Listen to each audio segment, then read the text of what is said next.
Төрт империянын башын жұткан биринчи дүйнөлүк согуш учурунда Орта Азия элдери ак падышанын баскынчылык саясатына каршы көтөрүлгөн. Анын кесепети кыргыздар үчүн оор болду. Миңдеген киши өлүп, миңдеген адам жерин таштап качкан окуя элдин эсинде Үркүн деген ат менен калды. Кайран эл жеринен ажырап, жоголуп кетүү коркунучуна кептелген. Бирок кайратынан тайган жок.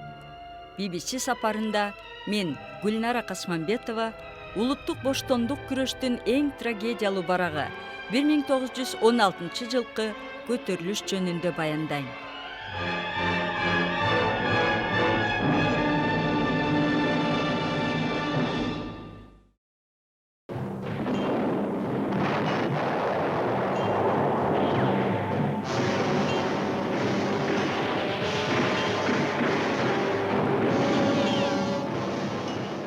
Биринчи дүйнөлүк согуш батышта тозокко тете болсо керек. Бирок ал орустар үчүн тозоктон да оор болгон. Оор курал же авиациядан дайын жок. Дивизиялар жада калса артиллериясы жок согушкан. Аскерлерге мылтык жеткен эмес. Мылтыгы болсо да ок дарысы кем эле. Тиф илдетинен өлгөн орус аскерлеринин саны бул согуштагы немистердин жалпы жоготууларынан ашкан. Чегинүү, башаламандык, жоготуулар.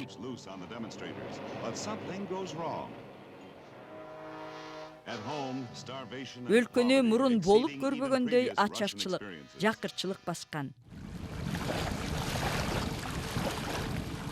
Биринчи дүйнөлүк согуш учурунда колониалдык режимдерге каршы чыгуулар башталган. Господин президент, 1916 жылы Орта Азия элдери, анын ичинде кыргыздар дагы согушта алсырап калган ак падышанын баскынчылык саясатына каршы көтөрүлүп, ал ырайымсыздык менен басылган.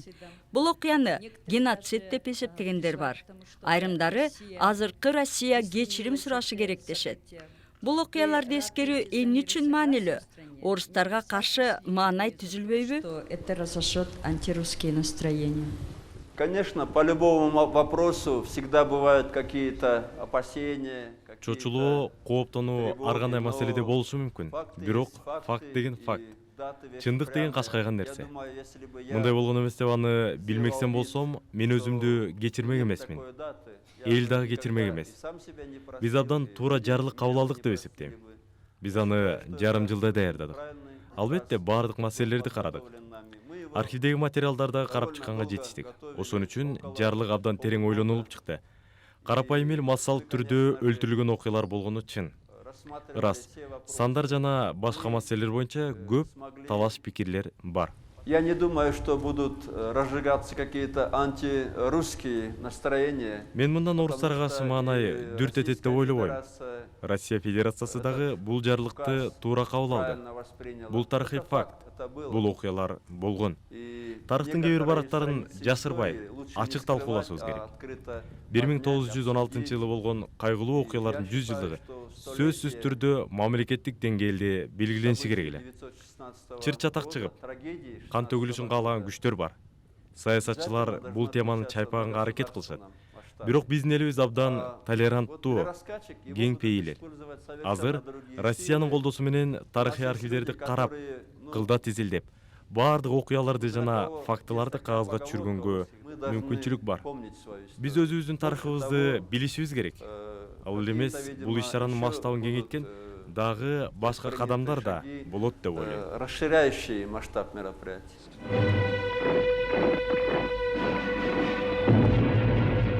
Биринчи дүйнөлүк согуш бардык өлкөлөргө тең кыйроо алып келди. Бул согуш, бул тарых илиминде айтылат, 4 бакыйган чоң империяны жуткан согушта. Австро-Венгрия империясы тарых аренадан кеткен. Осман империясы өзүнүн жашоосун токтоткон, согуштун түздөн тийгизген таасиринин натыйжасында. Ошол эле Россия империясы.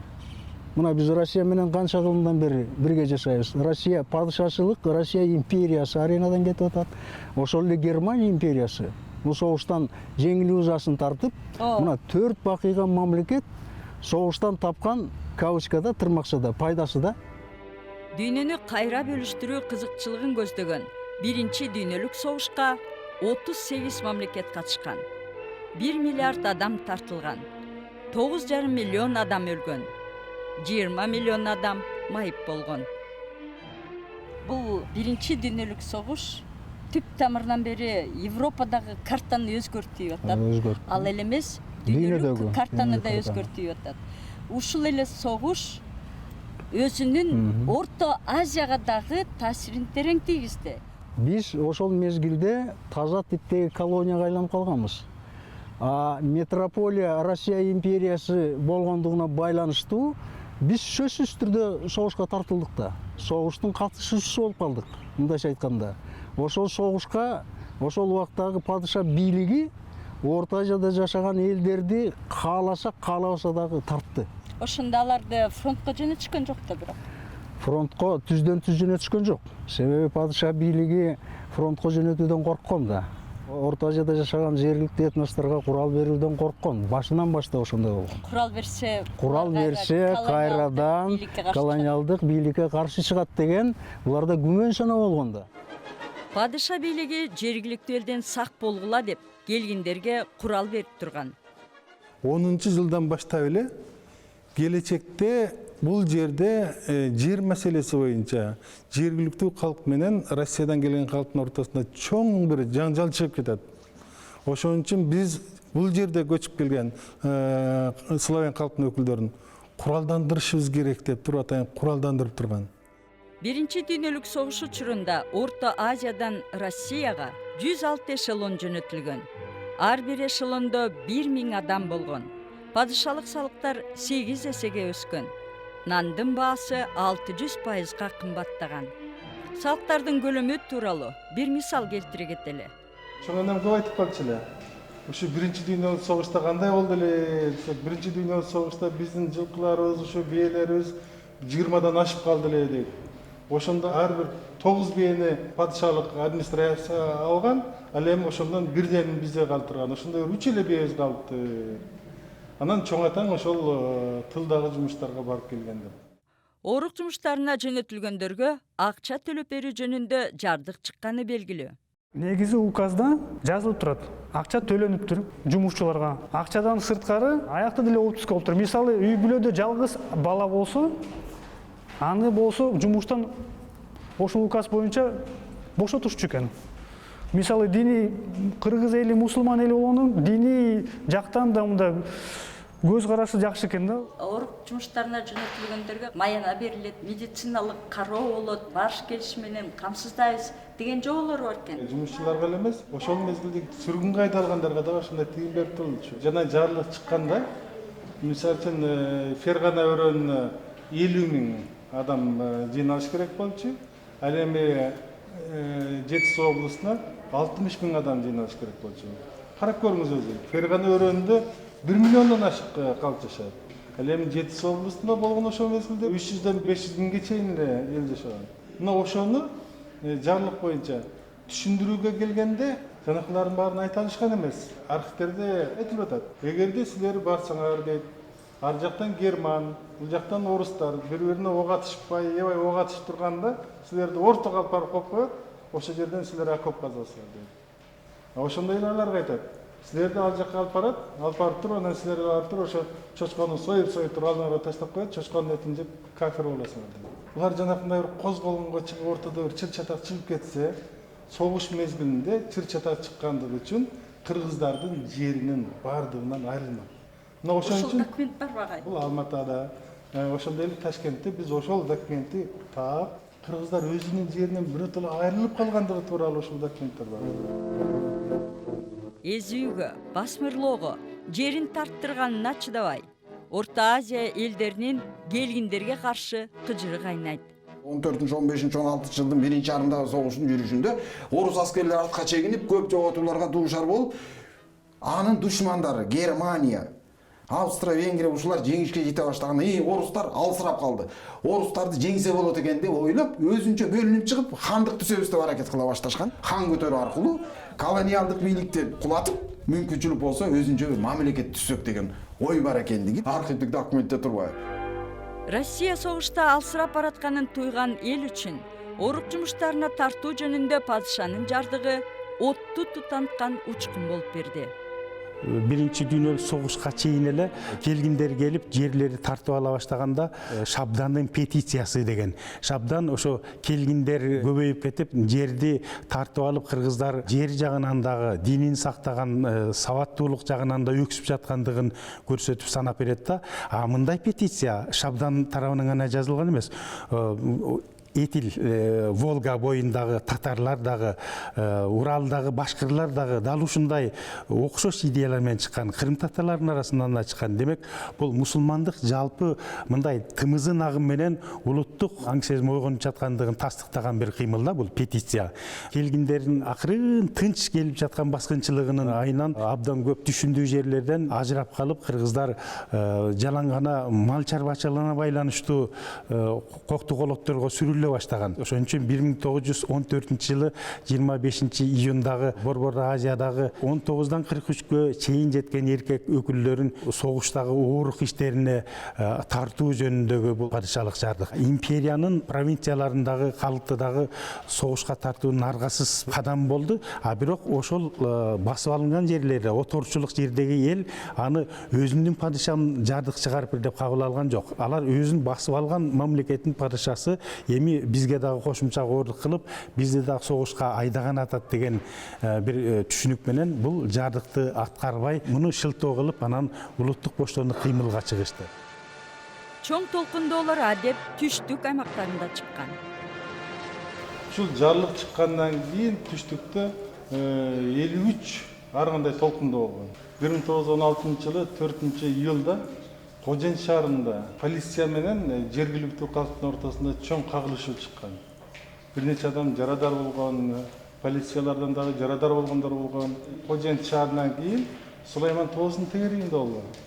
10 миңден ашык жалпы айыл кыштактардан келген шаардын калкы топтолуп, ошол жерден биз эмне себептен барабыз, биз барбайбыз деп кыйкырыктар чыгып, жанагы тизмени өрттөш керек, жок кылыш керек деп нааразычылыктар күчтүү болгон. Бирок Кыргызстандын түндүк тарабындагыдай бул Фергана өрөөнүндө кан төгүлбөй калгандыгынын себеби Фергана өрөөнүнүн негизинен пахта өндүрүлгөн, Россия үчүн стратегиялык себеп болгондугу үчүн ал жака орустарды көп отуруп таштырылган эмес. Жергиликтүү калкка жерин тартып алып, жайып, жер калтырбай койгон түндүктөгүдөй болгон эмес. Эгерде түндүктө бир жергиликтүү калкка 3,4 теше жер туура келсе, көчүп келген славян калктын өкүлүнө ошол мезгилде 21ден 27 тешеге чейин жер туура келген.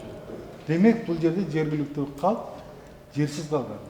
Ошон үчүн бул жакта жанакындай кадимгидей куралдуу көтөрүлүш менен чыгышкан. Нааразылыктар Орто Азия боюнча жайылган. Уран көтөрө албай, бирок узакка чейин согушкан аймактардын арасында казактар көбүрөөк жайгашкан Торгой облусун айтсак болот. Бул жерде Амангелди Имануулу деген атактуу казактын баатыры чыккан. Амангелдини падышалык оторчул аскерлер куугунтуктап, улам бир жеринен тороп, бирок эч багындыра албай койгон. Басып ала албай койгондо, ал партизандык ыкма менен баардык соккуларга туура жооп берип, анан элге дагы жардам кылып турган. Башка майда этностор дагы кыргыздардын улуттук боштондук кыймылына кошулушкан. Профессор Токторбек Өмүрбековдун эмгектеринде ал дуңгандар кантип кошулгандыгы жөнүндө, уйгурлардын өкүлдөрү кошулгандыгы жөнүндө айтылат. Түндүк Кыргызстанда алгачкы чыгуу 1916 жылы августта башталган. Алгачкы чыгуу бул Асылбаш айылы сыяктуу сокулуктагы жергелерде чыккан. Айрым бир жерлерде кыргыздар барып, келгин орустарга тийсе, кээ бир жерде кыргыздардын айылдарынан кубалап барып туруп эле бир жерден бирден чыгарып башын кесип өлтүргөн учурлар жөнүндө да айтылат да. Бул чүйдүн батышыраак жагындагы көтөрүлүш алгачкы кыймыл болуп калды. Ал эми уюмдашкан деңгээлге чыккан, бирок стихиялык түрдө өнүккөн ири кыймыл албетте чүйдүн чыгыш жагында, Токмок тарапта, андан чыгышта чоң кемин, кич кеминде болгон. Бул кыймылга жалаң эле кеминдиктер эмес, башка аймактында кыргыздар кошулгандыгы жөнүндө айтылат. Бул августтун 8-9 күндөрү да ири айыгышкан күрөш болуп, кемин чүй аймактында бир нече жерде Токмокту да камалоого аракет кылышкан. Анан Вернийдан жаңы аскерлик күчтөрү келип, толкундаган кишилер бир нече багытта качканда. Кыргыздар көчмөндөргө таандык согуштук ыкмаларды колдонушкан. оромо, ит урушу деген сыяктуу тактикалар болгон. Капилеттен келип чабуул коюп, тийип качып, жана ит урушу деген келип туруп чабуул көтүп туруп, тияк чөп баратканда кайра резко артка кетүү. Же болбосо айланып чагып, айласын кетирүү жөө аскер. Орустун аскерлери негизинен жөө аскерлер болгон. Ушундай ыкмаларды колдонгон. Анан ал бирөө чыга калып эле кеттик десе кеттик эмес. Ал жерде 100 башы дегени болуп атпайбы? 50 башы дегени болуп атпайбы? 1000 башы дегени, анан ханы болуп атпайбы? Падышалык аскерлерге көтөрүлүшкө чыккан элди аяосуз жазалоого буйрук берилген. Ташкент тараптан келди. Андижан тараптан келди Ферганадан. Ошондо Жетису областына 2 чоң казак полку келген. Ал кеминде 2000ден 4000 аскер. 100 аскерден турган ротадан 35 келген. Ал 3,5 аскер дегенди билсем. Андан тышкары жана казак орус деген бир мыкаач аскерлер болгон. Атчандар. Ушулардан 24 ротасы келген, 2400 аскер. Чалгынчы деген да бир 250 аскер өзүнчө келген. 16 замбрек. Элестетсеңиз, Кыргыздын көтөргөн айры чалгы. Бирас санда барданке жана тиги боомдун чыга беришинен 178 мынтыкты, анан 34 000 окту тартып алышпады. Тиягы көл биягы чүй баар бөлүп алганда асас эле болуп калды. Атыгылар 50ге жакын пулемет, 20га жакын замбрек. Ушундай чоң күч менен келип Кыргызстан ошого каршы туруп атышпай, мына Токмокту ыбк уулу Канаткан 13 августтан 22 августка чейин 10 күн ушул октун жааганына карабай кайра өзгөчө 20-сында тим эле замбректин пулеметтин огу жамгырда жаап аткан бир нече жолу 7-8 жолу чабуул коюунан кырылып кеткенден кайра тартышты.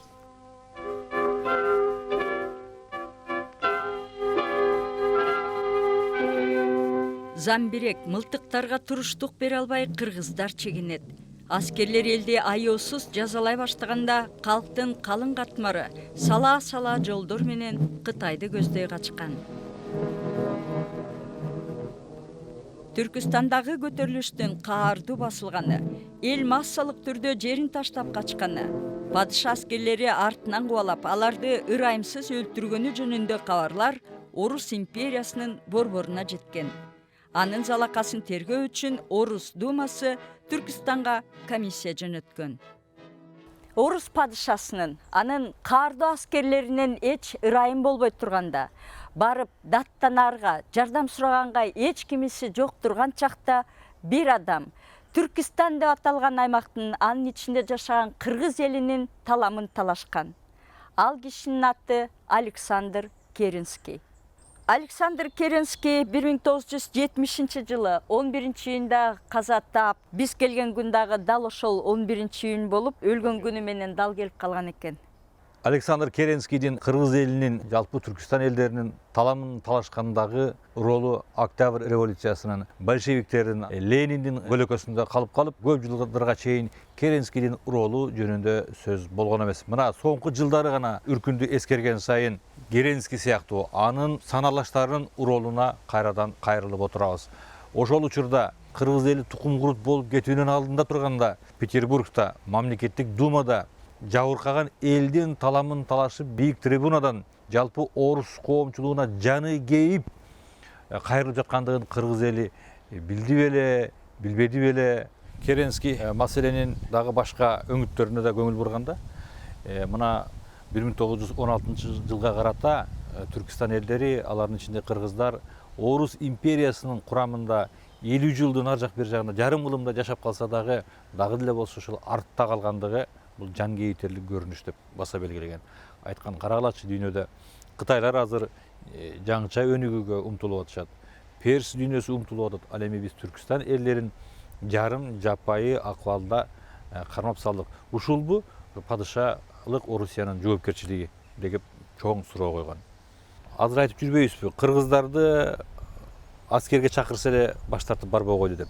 Бирок Керенский ошол указдын, ошол жарлыктын өзү дагы өтө туура эмес учурда, туура эмес жагдайда кабыл алынып калгандыгын негиздеп бергенде айткан, биз буларды жарым жапайы акыбалда кармасак, биз буларды даярдабасак, бул коомду Орус империясынын кеңири коомчулугуна интеграция кылбай туруп, орус иштерине чакырабыз деп батындык деген маселени койгонда, анан бул маселенин ушундай оор экендигин орустун башка адамдары дагы албетте түшүнгөндөр болгон экен. Орустар айтып атат маселени. Өздөрү Орус империясынын атуулдары болсо эмнеге барган эмес, туура кылган деген маселени айтып атат. Кыргыздар барып койсо, мүмкүн мынчалык кыргын болбойт эле деген.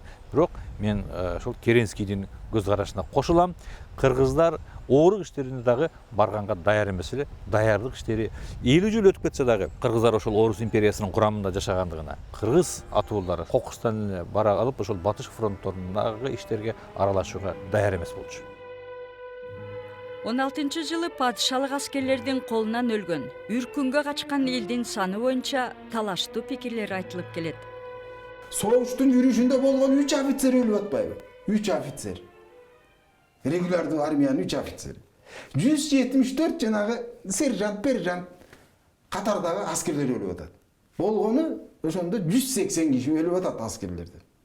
Дыйкандардан, орус дыйкандарынан 1900-тан ашыгыраак 2000ге жакын киши өлүп атат. 1000ге жакын киши туткунга алып кетип кайра беришти кыргыздар. Кыргыздардан аскердин, жана жазалоочу аскердин колунан өлгөн эле 12-13 миң болуп атат. Жазалоочу аскердин эсепке алынган. Эсепке алынбай көтөрүлүш басылгандан кийин айры чалгы балта менен Беловодскийден 500 кишини өлтүрүп коюшпады. Бул Бишкектен 100ден ашык кишини чалгы менен, айры менен сайып өлтүрүшпөдү. Мындай өлүмдүн эсеби жок. Кытайга жана качты тиги 164 миң киши Үсөнбаевдин эсеби боюнча. 150-160 деп коёчу, 160 миң. Ошонун 70-80 миңи жолдо кырылбады. Анын канчасы белге жетпей кырылды. Артынан кууп барып өлтүрүштү. Ал эми Александр Керенский жетектеген Думанын комиссиясы эмне тыянак чыгарган? Ошол комиссиянын башында Александр Керенский турган, ал учурда мамлекеттик Думанын мүчөсү. Ошол өз көзү менен көргөндөн кийин падышалык Россиянын, падышалык саясатынын тийгизген залакаларын, масштабын өз көзү менен көргөндөн кийин 16-жылы декабрда мамлекеттик Думада, ал жерде ар кандай партиялар бар, ар кандай күчтөр бар, ошолордун алдында кеңири доклад менен чыгып сүйлөп, өзгөчө могул Жети суудагы калк тууралуу минтип айтканы бар. Жети суунун тоолорунда дүйнө жүзүнүн оюна келбеген окуялар болгон соң, биз эми кантип түрктөрдүн Армениядагы, немистердин Бельгиядагы жырткычтыгы тууралуу кеп козгой алабыз деп ошол учурдагы орус коомчулугун эскерткен. Кыргызстан көп улуттуу өлкө. 1916-жылкы окуялар тууралуу орустардын азыркы мууну эмне дейт? Я думаю, здесь надо найти баланс. Вот мне кажется, что вот этот баланс, попытку его найти. Менимче бул маселеде баланс табуу керек. Ошол балансты президенттин жардыгынан көрсө болот. Агылайык бул тарыхый окуяга объективдүү баа берилсин деп атайын комиссия дагы түзүлбөдүбү. 100 жылдыкты гана белгилебестен ошол кездеги курмандыктарга эстеликтер тургузулсун деди. Чыны менен эле ошондой курмандыктар болгон. Учурда окумуштуулар алардын санын так аныктап жаткан кези. Албетте улутчул патриоттор дагы чыкпай койбойт. Алар Кыргызстан деле эмес, бардык өлкөдө. Россиянын өзүндө деле бар. Алар деле 4 кылым мурунку татар монголдордон кун талап кылышы мүмкүн. Кеп тарыхый баа бермелен саясий баа берүү эки башка нерсе экенинде. Саясий баа берүүгө бышып жете элекпиз. Азыр эртелик кылат. Себеби саясий баа мамлекетке же саясий системага берилет. 1916-жылы башка мамлекет болгон. Жада калса Ленин жетектеген өлкөнү дагы падышалык Россиянын мураскери деп кароого болбойт. Менин билишимче, орус элчилиги дагы президенттин жарлыгынын алкагындагы 16-жылкы окуяларды эскерүү чараларынын баарына катышууга даяр.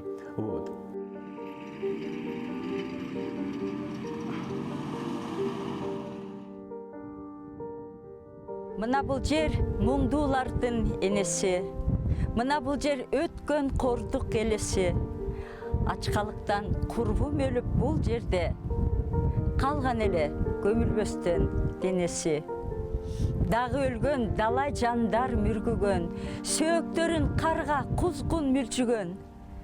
Ойлоп көрсөм азыр болуп жаткандай, кан бузулуп, кайгыланып сүрдүгөм.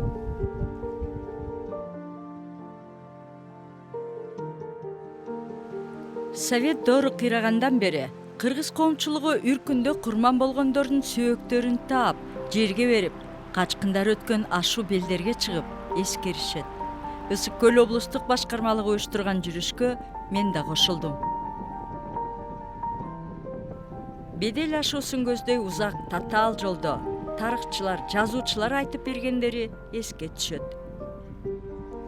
абыке, бөтен жерде башка түшкөн мүшкүл кыйын болот тура.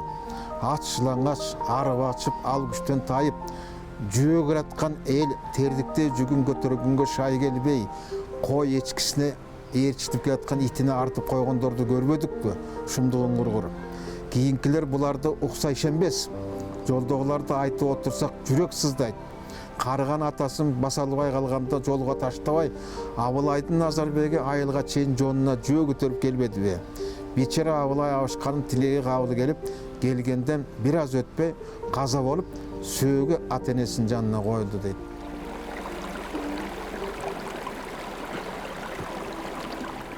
Бир күндөн кийин дала жердин аты Сөөк деп аталып калды. Сөөк деп аталганы мына ошол уккан билгендердин айтымында ушул жерде сөөктөр жайнап жаткан экен. Эми албетте азыркы күндөрү андай сөөктөр деле калган эмес, кыргыз баласы антип сөөктү жашырбай койбойт эмеспи. Ал эми ошол жолдо өзүнүн баатырларын да эскере жүргөн кыргыз эли. Мына биз азыр Калча уулу Кадырдын кара ташы деген жерде турабыз. Бул мергенчи киши артта кубалап келаткан орус отрядтарын өзү жалгыз далайга чейин өткөрбөй кармап туруптур.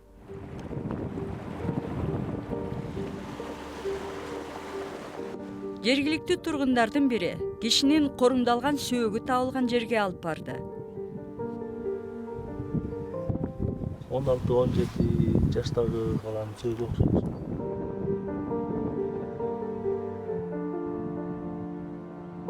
Күн түшкөндө бир дарыянын жээгине келип токтодук. Бедел заставасына 2-3 километр калган. Шаркырап аккан суудан уналарыбыз өтө албай калды. КТРдеги коллегаларыбыз дагы чогуу жолго чыкканбыз. Эми мынтип суудан аша албай калдык. Аска соонун үстүнөн кайра айдап жүрүүнүн кажети жок деп атат. Ошол анан биякта түнөйт окшойбуз. Бул ата бабаларыбыздын эсигөнүнөн кетпеген бедел. Мен тайнем айтчу эле, ушу беделден өтүп баратканда мен 1 жашар балам тоңуп калган деп. Мына тагдырдын дагы бизге болгон сыноосу болсо керек. Буның үчүн эмне бүгүн келип, ушу суудан өтө албай, ушу беделдин түбүндө биз да туруп калдык. Биз мына ушундан чыйыр алышыбыз керек.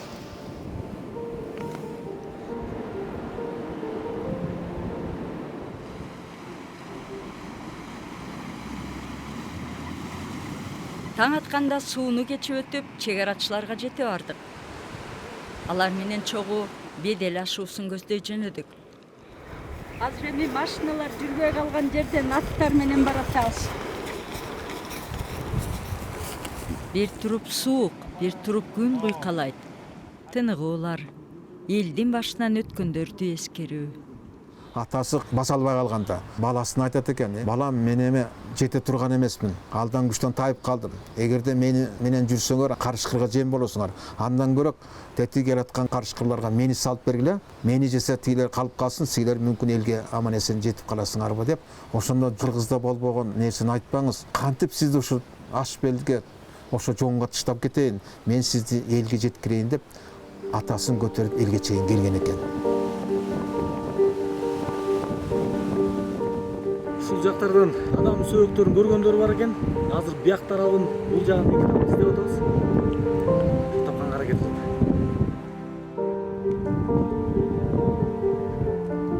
Бедел ашуусуна келдик. 16-жылы далай адамдар ушул жерде массалык түрдө тоңуп, мал жаны менен агып кеткен экен. Ошол жолду басып өттүк.